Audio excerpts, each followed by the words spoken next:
चलिए एक और इम्पोर्टेंट टॉपिक का डिस्कशन करते हैं। टॉपिक का नाम है मॉलिक्यूलर ऑर्बिटल थ्योरी, शॉर्ट में इसे MOT कहा जाता है, मॉलिक्यूलर ऑर्बिटल थ्योरी,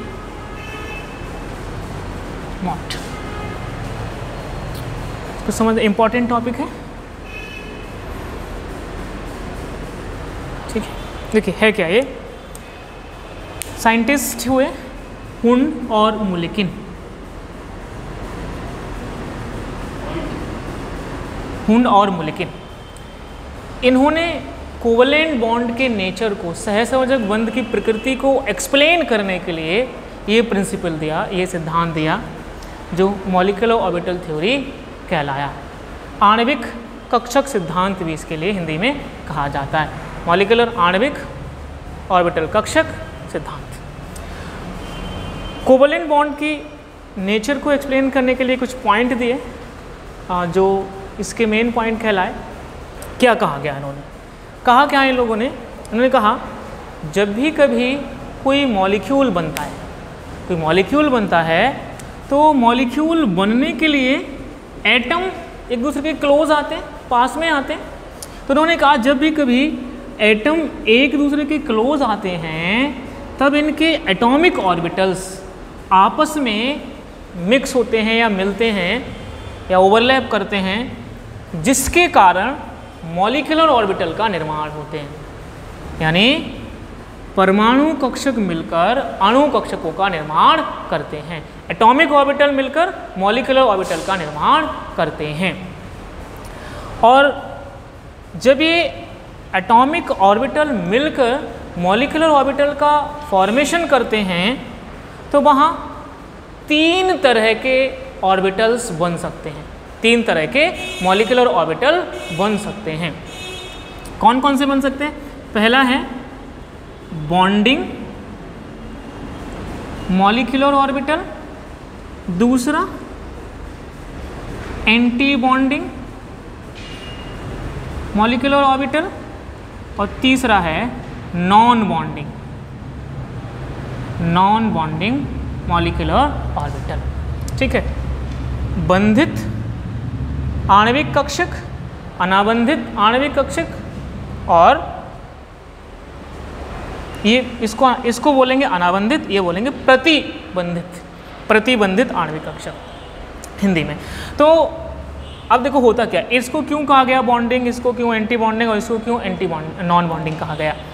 तो जिसकी एनर्जी कम होती है, जो एटॉमिक ऑर्बिटल्स पार्टिसिपेट कर रहे थे उनसे जिसकी एनर्जी कम होगी उसको बॉन्डिंग मॉलिक्यूलर ऑर्बिटल कहा जाता है, और जिनकी एनर्जी हाई होगी, ज़्यादा होगी, उनको एंटी बॉन्डिंग कहा जाता है। और जिनकी एनर्जी बिल्कुल बराबर होगी, जो एटॉमिक ऑर्बिटल की एनर्जी वही नॉन बॉन्डिंग की अगर है तो उनको हम नॉन बॉन्डिंग एटॉमिक ऑर्बिटल कहा जाता है, कहते हैं। तो इस तरह से 3 प्रकार के मॉलिक्यूलर ऑर्बिटल्स का फॉर्मेशन हो सकता है। मेनली ये 2 बनते हैं, ये भी बनते हैं, लेकिन इनके लिए कुछ कंडीशंस होती हैं, कुछ कंडीशंस अगर वो उपलब्ध होती हैं, उपस्थित होती हैं, तब जाकर नॉन बॉन्डिंग का फॉर्मेशन होता है, अदरवाइज बॉन्डिंग और बॉन्डिंग वहाँ पर ज़रूर बनते हैं। तो देखिए, अगर नॉन बॉन्डिंग की कंडीशन नहीं है, तब बॉन्डिंग और एंटी बॉन्डिंग मॉलिक्यूलर ऑर्बिटल ही बनते हैं। और जितने एटॉमिक ऑर्बिटल पार्टिसिपेट करते हैं मॉलिक्यूलर ऑर्बिटल के निर्माण में, फॉर्मेशन में, जितने एटॉमिक ऑर्बिटल भाग लेते हैं, पार्टिसिपेट करते हैं, उतने ही नए बनते हैं, जिनमें से आधे बॉन्डिंग मॉलिक्यूलर ऑर्बिटल होंगे और आधे एंटी बॉन्डिंग मॉलिक्यूलर ऑर्बिटल होंगे। यानी आधों की एनर्जी कम होगी और आधों की एनर्जी ज़्यादा होगी। जिनकी एनर्जी कम होगी उनको बॉन्डिंग मॉलिक्यूलर ऑर्बिटल कहेंगे, और जिनकी ज़्यादा होगी उनको एंटी बॉन्डिंग मॉलिक्यूलर ऑर्बिटल कहेंगे। तो अगला पॉइंट कहा गया, क्या बताया गया इस थ्योरी में, कि जो एटॉमिक ऑर्बिटल होते हैं वो मोनोसेंट्रिक होते हैं, यानी सिर्फ और सिर्फ एक न्यूक्लियस से कनेक्ट होते हैं, लेकिन जैसे ही मॉलिक्यूलर ऑर्बिटल का फॉर्मेशन हो जाता है वो पॉलीसेंट्रिक हो जाते हैं, यानी वहाँ एक से अधिक न्यूक्लियस से कनेक्ट रहते हैं वो ऑर्बिटल। इसके अलावा कहा गया कि जो एटॉमिक ऑर्बिटल हैं मॉलिक्यूलर ऑर्बिटल बनने के बाद अपनी आइडेंटिटी खो देते हैं। अपनी आइडेंटिटी खो देते हैं कैसे करके, देखो भाई, जैसे हमने यहाँ पर एक एटॉमिक ऑर्बिटल ये लिया और एक एटॉमिक ऑर्बिटल ये, ठीक है, ये दो एटॉमिक ऑर्बिटल हमने ले लिए, इन दोनों ने मिलकर मॉलिक्यूलर ऑर्बिटल का फॉर्मेशन कर लिया कुछ इस तरह से, ठीक है, कुछ इस तरह से मॉलिक्यूलर ऑर्बिटल का फॉर्मेशन कर लिया, ठीक है। तो देखिए ये जो बन के तैयार हुआ, ये इसके जो इलेक्ट्रॉन्स थे वो कहाँ आ गए, वो अब यहाँ आ चुके हैं, ठीक है, ये, ठीक है।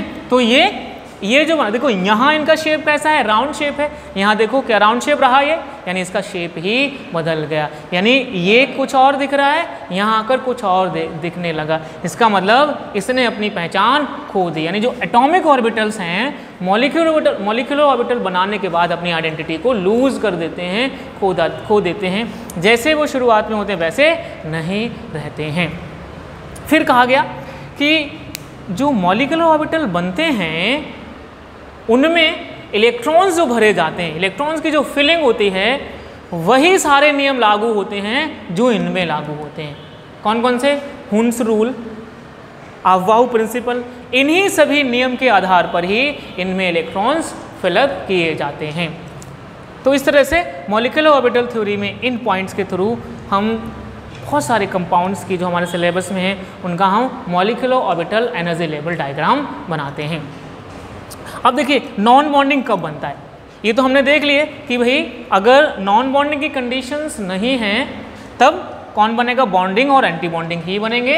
इसमें जितने भाग ले रहे होंगे उतने ही बनेंगे। अगर 4 ने भाग लिया पार्टिसिपेट किया, 4 ही नए बनेंगे, जिसमें 2 बॉन्डिंग होंगे, 2 एंटी बॉन्डिंग होंगे। अब नॉन बॉन्डिंग का फॉर्मेशन कब होता है? नॉन बॉन्डिंग का फॉर्मेशन जब होता है जब कुछ कंडीशन होती है, जैसे अगर कुछ एटॉमिक ऑर्बिटल्स हैं जिनकी एनर्जी अलग अलग है, जिनकी एनर्जी डिफरेंट है, यानी जो एटॉमिक ऑर्बिटल हैं उनकी एनर्जी ऑलमोस्ट सेम होनी चाहिए, लगभग सेम होनी चाहिए।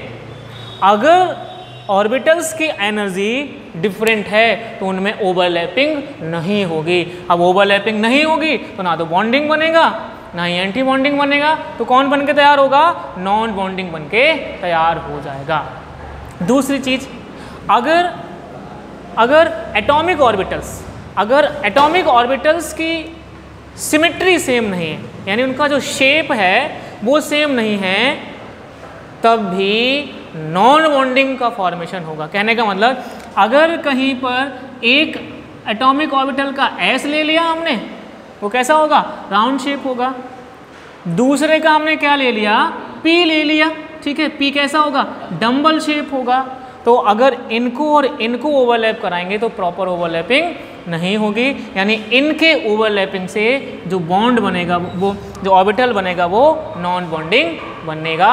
यानी जब मॉलिक्यूलर ऑर्बिटल का फॉर्मेशन हो तब इनकी सिमेट्री सेम होनी चाहिए, इनका शेप है वो कैसा होना चाहिए? सेम होना चाहिए। कहने का मतलब P के साथ P मिलना चाहिए, S के साथ S मिलना चाहिए।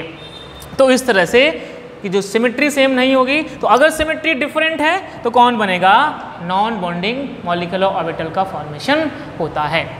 इसके अलावा अगर एटॉमिक ऑर्बिटल्स एक दूसरे से दूर खड़े हैं, एक प्रॉपर डिस्टेंस नहीं है, यानी दूर हैं, तब भी उनके आपस में कनेक्शन नहीं होगा। जैसे एक वहाँ खड़ा है दूर से, आप यहाँ से कोई भाई आइए हाथ मिलाइए, आपका हाथ ही नहीं पहुँच रहा है तो कैसे हैंडशेक कर लोगे भाई? तो ये ज़रूरी है, आप हैंडशेक किसी से कर रहे हैं तो प्रॉपर एक डिस्टेंस होना चाहिए कि भाई आपका दोनों का हाथ अच्छे से हैंडशेक हो सके।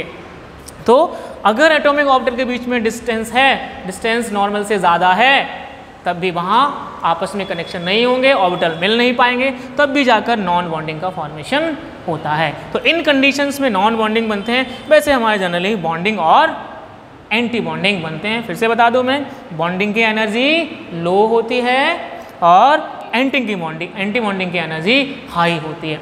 अगर, ये भी बहुत इंपॉर्टेंट बात है, अगर इलेक्ट्रॉन अगर इलेक्ट्रॉन बॉन्डिंग मॉलिक्यूलर ऑर्बिटल में एंटर करता है, अगर इलेक्ट्रॉन बॉन्डिंग मॉलिक्यूलर ऑर्बिटल में एंटर करता है तब मॉलिक्यूल की स्टेबिलिटी बढ़ती है, मॉलिक्यूल की स्टेबिलिटी बढ़ती है। क्योंकि अगर कोई इलेक्ट्रॉन कम एनर्जी वाले ऑर्बिटल में जाएगा और हमें पता है कि जिसकी एनर्जी कम होगी उसकी स्टेबिलिटी ज़्यादा होगी, क्योंकि एनर्जी कम होने से स्टेबिलिटी बढ़ जाती है। तो बॉन्डिंग मॉलिक्यूलर ऑर्बिटल में इलेक्ट्रॉन के जाने से मॉलिक्यूल की स्टेबिलिटी क्या होती है, बढ़ जाती है। और अगर इलेक्ट्रॉन एंटी बॉन्डिंग में जाएगा, अगर इलेक्ट्रॉन एंटी बॉन्डिंग में जाएगा तो उसकी एनर्जी बढ़ जाएगी, अगर एनर्जी बढ़ जाएगी तो स्टेबिलिटी मॉलिक्यूल की कम हो जाएगी। तो बॉन्डिंग में जाने से स्टेबिलिटी बढ़ गई और एंटी बॉन्डिंग में जाने से स्टेबिलिटी घट गई। इस तरह से हमें पता चल जाता है कि बॉन्डिंग में क्या होगा और एंटी बॉन्डिंग में क्या होगा। इसी मॉलिक्यूलर ऑर्बिटल थ्योरी के बेस पर हम कंपाउंड्स का जो मॉलिक्यूल्स हम निकालेंगे, देखेंगे, उनका स्ट्रक्चर निकालेंगे, उनका हम बॉन्ड ऑर्डर भी निकाल सकते हैं। बॉन्ड ऑर्डर निकालने के लिए फॉर्मूला दिया जाता है, वो फॉर्मूला है bond order is equal to number of electron in bonding molecular orbitals, number of electrons in bonding molecular orbitals minus number of electrons in anti bonding molecular orbitals upon 2। ठीक है, तो इस जो एक फॉर्मूला है इसके द्वारा हम कंपाउंड्स का बॉन्ड ऑर्डर फाइंड आउट कर लेते हैं। आगे हम करेंगे भी इसके हेल्प से। शॉर्ट में अगर लिखें इसके लिए तो bond order is equal to NB minus NA upon 2 करके, और शॉर्ट में ये हो जाता है। Na का मतलब है number of electron in bonding molecular orbital minus number of electron in anti bonding molecular orbital upon 2। इस फॉर्मूला से हम किसी भी कंपाउंड का, स्पेशली जो हम निकालेंगे, उनका क्या करेंगे, बॉन्ड ऑर्डर को फाइंड आउट कर लेते हैं। बॉन्ड ऑर्डर है क्या? बेसिकली बॉन्ड ऑर्डर हमें बताता है कि भाई जो मॉलिक्यूलर ऑर्बिटल थ्योरी के बेस में निकालेंगे, हम पढ़ेंगे, उन मॉलिक्यूल में जो एटम्स हैं उनके बीच कितने नंबर ऑफ बॉन्ड हैं, यानी बॉन्ड मल्टीप्लिसिटी को बताता है। अगर किसी का बॉन्ड ऑर्डर 1 आ रहा है, इसका मतलब हमें पता चल जाएगा कि भाई एटम्स के बीच में सिंगल बॉन्ड रहा होगा। बॉन्ड ऑर्डर 2 आ रहा है, इसका मतलब 2 यानी डबल बॉन्ड मौजूद होगा एटम्स के बीच में। बॉन्ड ऑर्डर 3 आ रहा है, इसका मतलब एटम्स के बीच में ट्रिपल बॉन्ड मौजूद होगा। तो इस तरह से हम बॉन्ड ऑर्डर से पता लगा लेते हैं कि कंपाउंड में सिंगल बॉन्ड है, डबल बॉन्ड है, या फिर इसकी हेल्प से हम स्टेबिलिटी भी फाइंड आउट कर लेते हैं। कैसे करते हैं स्टेबिलिटी फाइंड आउट? अगर किसी भी कंपाउंड का बॉन्ड ऑर्डर माइनस में आ रहा है या फिर 0 आ रहा है, किसी कंपाउंड का बॉन्ड ऑर्डर माइनस में आ रहा है या फिर 0 आ रहा है, इसका मतलब वो कंपाउंड इस दुनिया में एग्जिस्ट नहीं करता है, वो कंपाउंड बन ही नहीं सकता। अगर बॉन्ड ऑर्डर की वैल्यू 0 आ गई, इसका मतलब बॉन्ड तो है ही नहीं। अब भाई एटम के बीच में बॉन्ड नहीं होगा तो मॉलिक्यूल कैसे बन जाएगा? तो मॉलिक्यूल बनने के लिए ज़रूरी है कि एटम के बीच में बॉन्ड उपस्थित हो। तो बॉन्ड ऑर्डर अगर 0 है, इसका मतलब वहाँ बॉन्ड नहीं होगा, बॉन्ड नहीं होगा तो मॉलिक्यूल भी एग्जिस्ट नहीं करेगा। तो इस तरह से हम मॉलिक्यूलर ऑर्बिटल थ्योरी के बेस पर कंपाउंड की या फिर जो कोवलेंट बॉन्ड है उसके नेचर को हम एक्सप्लेन कर देते हैं कि किस तरह से बनता है। और इसी के बेस पे हम molecular orbital energy level diagram भी बनाते हैं। Molecular orbital energy level diagram भी बनाते हैं। एक बना के देखते हैं सबसे पहले। तो हम यहाँ बनाते हैं M diagram of H2 molecule. ठीक है, H2 मॉलिक्यूल शॉर्ट में लिख दिया हमने, H2 मॉलिक्यूल। ठीक है, तो देखो हमें पता है कि H2 कैसे बना होगा, H और H मिले होंगे तब जाकर ये H2 बना होगा। ठीक है, अब देखो हमें ये भी पता है कि भाई जो हाइड्रोजन है इसमें एक इलेक्ट्रॉन है यानी एटॉमिक नंबर 1 है इसका, तो इसका क्या हो जाएगा 1s1, इसका भी 1s1। ठीक है, तो देखो इसमें एक s ऑर्बिटल है, एक ही s ऑर्बिटल इसमें है, तो देखो इसका s, इसका s, तो हम क्या कह सकते हैं, एक इस हाइड्रोजन का s ऑर्बिटल और एक इस हाइड्रोजन का s ऑर्बिटल आपस में मिलेंगे और कितने बनाएंगे, नए 2 मॉलिक्यूलर ऑर्बिटल बनाएंगे, जिसमें एक बॉन्डिंग होगा और एक एंटी बॉन्डिंग होगा। बॉन्डिंग की एनर्जी कम होगी और एंटी बॉन्डिंग की ज़्यादा होगी। देखते हैं भाई हम कैसे बनेगा। हमने इस तरह से एक लेवल बनाया, ठीक है। तो यहाँ हमने लिखा H और यहाँ भी हमने लिखा H, इन दोनों ने मिलकर क्या बनाया, H2 का फॉर्मेशन कर दिया, ठीक है। एटॉमिक नंबर 1 है, ठीक है, एटॉमिक नंबर 1 लिख दिया हमने इसका। तो क्या होता है, 1s1 होता है, 1s1, ऐसे इसका हो जाएगा 1s1 इलेक्ट्रॉनिक कॉन्फ़िगरेशन। कैसा शेप है इनका, राउंड शेप है, ठीक है। आप राउंड भी बना दो, चौकोर भी बना सकते हो, कोई दिक्कत नहीं है यहाँ पर शेप से। तो ये इधर इसका आ जाए, ठीक है। एक इलेक्ट्रॉन इसमें है और एक इलेक्ट्रॉन इसमें, ठीक है। तो क्या होगा, ये आपस में क्या करेंगे, मिलेंगे, तो क्या बनाएंगे, मॉलिक्यूलर ऑर्बिटल का फॉर्मेशन करेंगे, जिसमें एक की एनर्जी हाई होगी और एक की लो होगी। तो इन दोनों ने आपस में मिक्स किए ये और क्या बना दिया, कुछ इस तरह से मॉलिक्यूलर ऑर्बिटल का फॉर्मेशन कर देते हैं, ये, ठीक है। ये तब नॉन बॉन्डिंग बन जाएगा, तब बॉन्डिंग और एंटी बॉन्डिंग नहीं बनेगा, ठीक है, ठीक है। अब देखो क्या हो जाएगा, ये बन गए, एक मॉलिक्यूलर ऑर्बिटल ये बन गया और एक ये बन गया। देखिए ऊपर हम अगर बढ़ेंगे तो इसकी एनर्जी बढ़ती जाएगी, ठीक है। आप मुझे बताइए कि इसमें और इन दोनों में कौन बॉन्डिंग है, कौन एंटी बॉन्डिंग है। फिर से बता दूं मैं, बॉन्डिंग की एनर्जी कम होती है और एंटी बॉन्डिंग की हाई होती है, ऊपर जाने पर एनर्जी बढ़ रही है। अब बताइए इस दोनों में कौन सा बॉन्डिंग है, कौन सा एंटी बॉन्डिंग है, नीचे वाला बॉन्डिंग है, ऊपर वाला एंटी बॉन्डिंग, ठीक है। क्योंकि भाई नीचे है तो एनर्जी कम है और ऊपर है तो एनर्जी बढ़ रही है, ज़्यादा है, तो ये कैसा हमारा एंटी बॉन्डिंग। तो इसको हम लिख देते हैं सिग्मा 1s और इसको लिखते हैं सिग्मा स्टार 1s।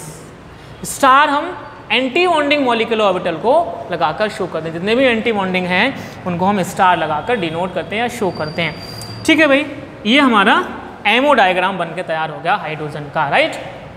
अब देखिए हम इलेक्ट्रॉन्स की फिलिंग करते हैं। हमने क्या पढ़ा था कि भाई इलेक्ट्रॉन्स की फिलिंग उन्हीं रूल्स के आधार पर होगी जो एटॉमिक ऑर्बिटल्स के में भरे जाते हैं, जैसे हुन्स रूल और अफबाउ प्रिंसिपल।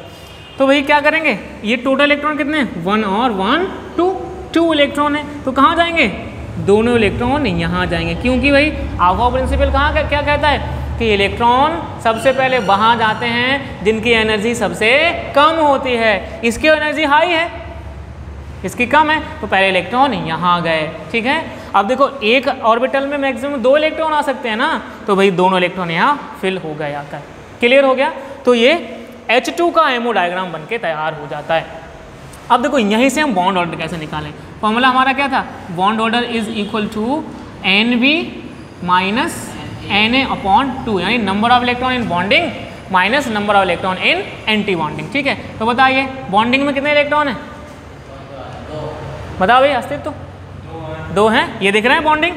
तो यहाँ पर क्या है 2 माइनस एंटी बॉन्डिंग में कितने हैं 0, तो माइनस 0 डिवाइडेड बाई 2 क्या आया 2/2 बराबर 1 आ गया, ठीक है। यानी बॉन्ड ऑर्डर कितना आ गया 1 आया। इसका मतलब बॉन्ड ऑर्डर 1 क्या बता रहा है, ये कह रहा है कि भाई जो H और H हैं इनके बीच सिंगल बॉन्ड होता है, और हमें पता है कि भाई जो हाइड्रोजन हैं उनके बीच में सिंगल बॉन्ड यानी एक कोवलेंट बॉन्ड उपस्थित होता है। तो इस तरह से हम बता देते हैं कि कंपाउंड में किस तरह से बॉन्ड ऑर्डर होगा। एक चीज़ और हम यहाँ से निकाल सकते हैं, यहाँ से हम इसकी मैग्नेटिक प्रॉपर्टी भी निकाल सकते हैं, इनका चुंबकीय गुण भी बता सकते हैं। चुंबकीय गुण क्या होता है कि साइंटिस्ट हुए फैराडे, उन्होंने पदार्थों को, सब्सटेंसेस को मैग्नेटिक प्रॉपर्टी के आधार पर डिवाइड किया, वर्गीकृत किया। उन्होंने कहा सामान्यतः 2 प्रकार का, हालांकि फेरोमैग्नेटिक भी होते हैं, सामान्यतः 2 प्रकार के होते हैं, या तो वो पैरामैग्नेटिक होते हैं या फिर डायमैग्नेटिक होते हैं। पैरामैग्नेटिक पदार्थ वे होते हैं जो चुंबकीय क्षेत्र में अट्रैक्ट होते हैं, मैग्नेटिक फील्ड में अट्रैक्ट होते हैं, और डायमैग्नेटिक वे होते हैं तो मैग्नेटिक फील्ड में प्रतिकर्षित होते हैं। मैग्नेटिक फील्ड में आकर्षित हुए वे पैरामैग्नेटिक, हिंदी में बोलते हैं अनुचुंबकीय, और मैग्नेटिक फील्ड में प्रतिकर्षित हुए वो कहलाए डायमैग्नेटिक यानी कौन, प्रतिचुंबकीय, ठीक है।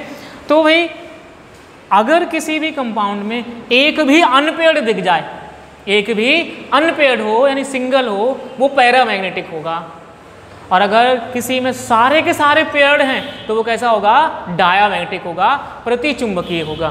तो देखो बताइए ये पैरा है या डाया है, यहाँ क्या है, दोनों के दोनों दो इलेक्ट्रॉन दोनों कैसे हैं, युग्मित हैं, पेयर्ड हैं, तो ये कैसा होगा, डायामैग्नेटिक होगा, डायामैग्नेटिक कैरेक्टर शो करेगा। इसका मतलब ये चुंबकीय क्षेत्र में प्रतिकर्षित होगा। तो फिर से लो कि भाई अगर सारे इलेक्ट्रॉन पेयर्ड हैं, युग्मित हैं, तो वो कैसा होगा, डायामैग्नेटिक होगा, यानी प्रतिचुंबकीय होगा, यानी मैग्नेटिक फील्ड में प्रतिकर्षित होगा। अगर एक भी अयुग्मित आ गया, अनपेयर्ड आ गया, तो वो कैसा हो जाएगा, पैरामैग्नेटिक हो जाएगा, यानी अनुचुंबकीय हो जाएगा, मैग्नेटिक फील्ड में आकर्षित होगा। और इस तरह से हम आगे और भी कंपाउंड्स के एमो डायग्राम बनाएंगे। ठीक है, इसको नोट करेंगे।